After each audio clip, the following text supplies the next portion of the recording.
Amadas hermanas, Dios me les bendiga. Estamos entrando al periodo de la Semana Santa, esa semana que se llama Semana Santa, que denominan Semana Santa. Para nosotros Semana Santa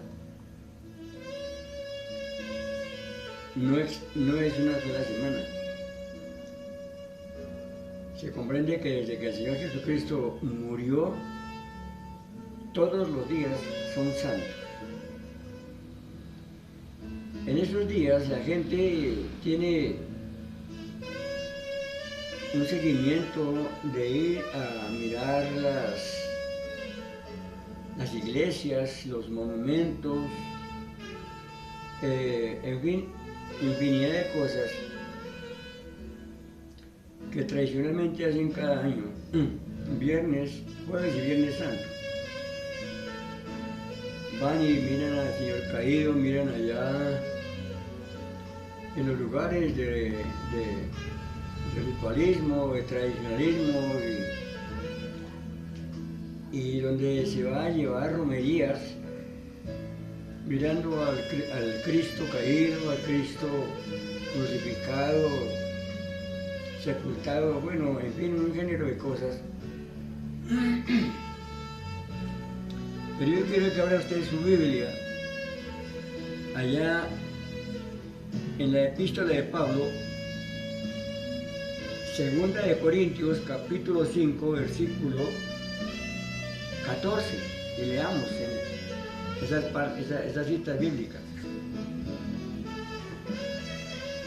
Dice, porque el amor de Cristo nos constriñe, pensando esto, que si uno murió por todos, luego todos murieron.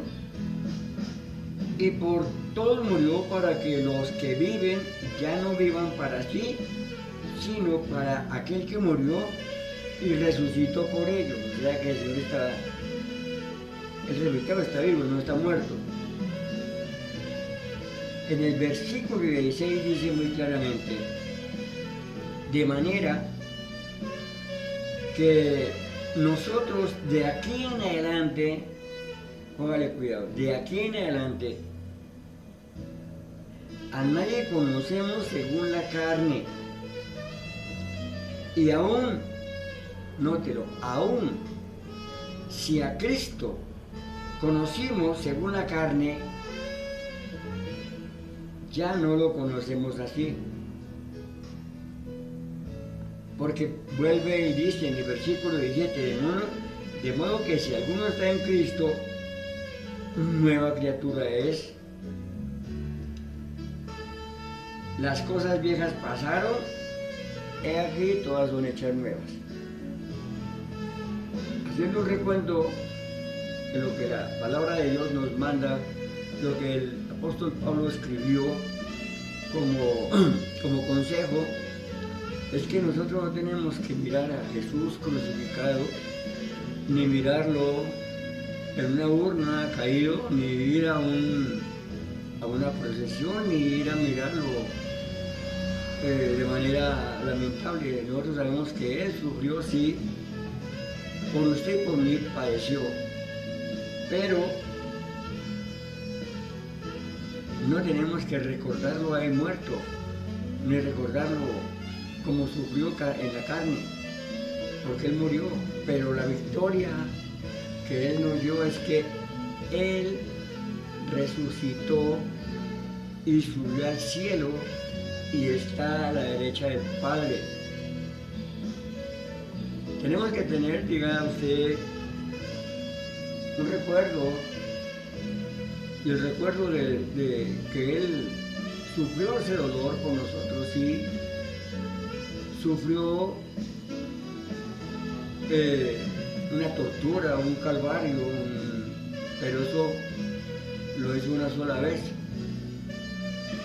Tenemos que, como cuando se muere un ser querido de uno tiene que al año siguiente de la fecha en que él murió, sí, tener una remembranza, una quietud, pero no llorar ni recordarlo muerto, ni recordarlo adolorido, porque aquí dice, de manera que nosotros de aquí en adelante a nadie conocemos según la carne. O que a Cristo no lo miremos nosotros según la carne, Él está glorificado. Él es ya una persona, un ser celestial, pero glorificado en su cuerpo glorioso. Así como nosotros vamos a tener un cuerpo glorioso muy pronto cuando Él nos lleve para su gloria. Entonces, ¿qué nos recomienda Pablo aquí? Dice que si a Cristo conocimos según la carne, ya no lo conoceremos más así. O sea que ya no lo tengo que recordar más así, en ese dolor, en ese flagelo, en ese sufrimiento, ya no lo tengo que recordar yo más así. Yo tengo que recordarlo a Él o presentarme delante de Él día a día en un devocional precioso, cada mañana, como dice el Salmo 5.3, que de mañana oirás mi voz y de mañana me presentaré delante de ti y esperaré que Él me hable. Entonces, nosotros tenemos que recordar al Señor de esa manera.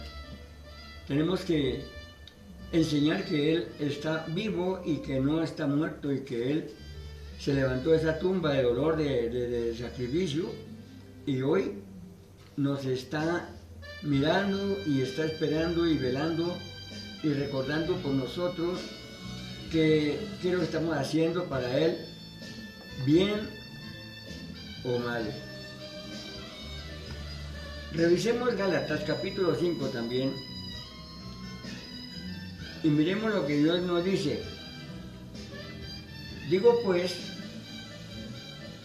amonesta el apóstol Pablo aquí también en el libro de Gálatas capítulo 5 versículo 16, dice: digo pues, andad en el Espíritu y no satisfagáis los deseos de la carne, porque el deseo de la carne es contra el Espíritu y el del Espíritu es contra la carne, y estos se oponen entre sí para que no hagáis lo que quisierais. Entonces, tenemos que ser guiados por el Espíritu y no por los deseos pecaminosos, que en estos días se levanta un deseo por las cosas ritualistas. Por ejemplo, que ¿será que si como carne peco? ¿Será que si como pescado no peco? El Señor lo dijo muy clarito, que los tres enemigos del hombre son el diablo, el mundo y la carne. Si damos un paráfrasis o una profundidad a estas tres partes de esta cita bíblica, encontramos que tenemos un enemigo que se llama Diablo y Satanás. Es el que nos mueve a hacer todos estos desórdenes. El mundo es el otro enemigo, que es todo lo que nos ofrece el mundo. Las cosas materiales, las cosas virtuales, las cosas fantasiosas, la ilusión y todos estos enredos. Y la carne. ¿A qué carne se está refiriendo acá? ¿Qué fue lo que dijo el Señor allá en Génesis? Entonces, Dios puso a Adán y a Eva en el paraíso. Dice que ellos son una sola carne. También dice la palabra, por tanto, el hombre tiene que dejar a su padre y a su madre y se unirán a su mujer y los dos serán una sola carne. Es esta carne material, esta carne que es la que nos incita a hacer las cosas que le agradan a la carne, como es ver pornografía, ver la mujer ver al hombre, el agrado, sí, todas esas cosas. Entonces lo que Dios dice o lo que amonesta acá es que nosotros no tenemos que darle libertad a la carne, ¿Cuántos se van ahorita de vacaciones, de paseo? Se van a divertirse por ahí en las playas. De pronto no van con su familia, van con alguna amiga o alguna persona, aparte de la familia, de la esposa o del esposo, con un amigo, con una amiga o con una mujer que de pronto se le va a ofrecer para pasar esos días y tener unos momentos de distracción y de libertinaje, por decir algo, en su enredo carnal. Y eso es lo que la Biblia prohíbe, que no tenemos que darle libertad a la carne. No es que no coma carne, no es lo que aquí habla es de que usted no respete ese día y tenga un momento de separación con Dios, un momento de reflexión con Dios y recuerde ese momento donde el Señor Jesús sufrió flagelo, dolor, sufrió escarnio, sufrió humillación, sufrió ultrajes, sufrió bofetadas, sufrió que le escupieran, que lo torturaran, lo latigaran y después lo crucificaran. Eso lo hizo por usted y por mí. Eso es lo que yo tengo que recordar. Yo tengo que recordar es que Él murió y yo tengo que vivir estos días tengo que vivirlos de una manera limpia, de conciencia y no en libertinaje, ni en borrachera, ni en orgías, ni en fiesta, ni en bailes. Ese es el desorden. Entonces, en este momento de reflexión que he sentido hacer por voluntad de mi Señor, es que miremos y recordemos, acá la palabra de Dios nos lo dice: estar pues firmes en la libertad con que Cristo nos hizo libres. O sea, quiere decir, salimos ya del pecado, la esclavitud del pecado. Y no estéis otra vez sujetos al yugo de esclavitud de este pecado carnal, sino que dice Pablo que si os circuncidáis de nada os aprovecha, ¿sí? Cristo. O sea que yo hago una declaración de fe y promesa de seguir a Jesús, seguir su palabra, seguir su camino, pero eso es de una manera simbólica, que me circuncidé para Dios, me salí del mundo.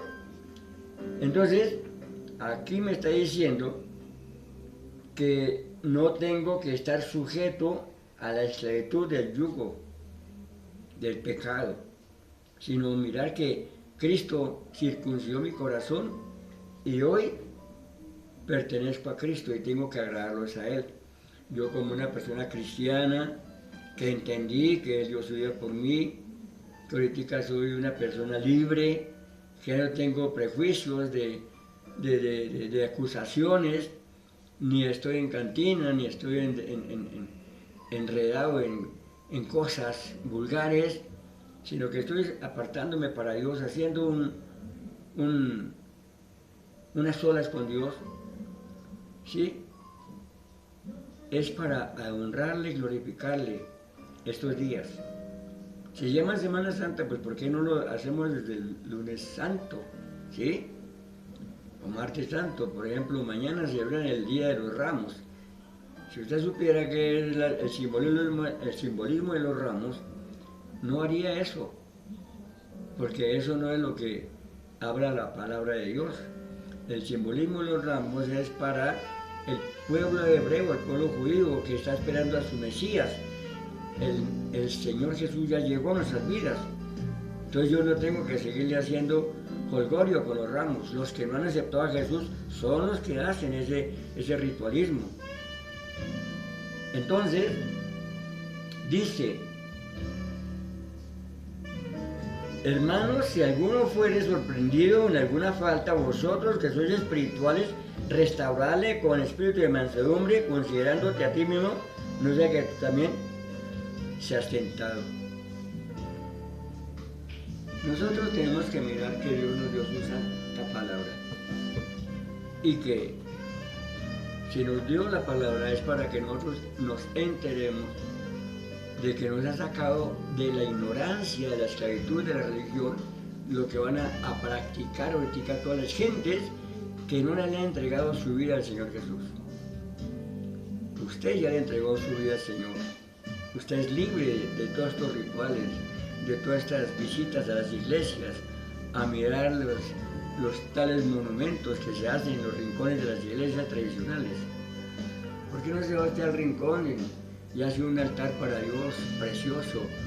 No un altar con trigo ni con esas figuras de adornos, un altar de oración, dándole gracias a Dios de que usted ya salió de esa esclavitud y estos días viva limpia para Dios, apartada del mundo, incluso apartada de su esposo, de su esposa.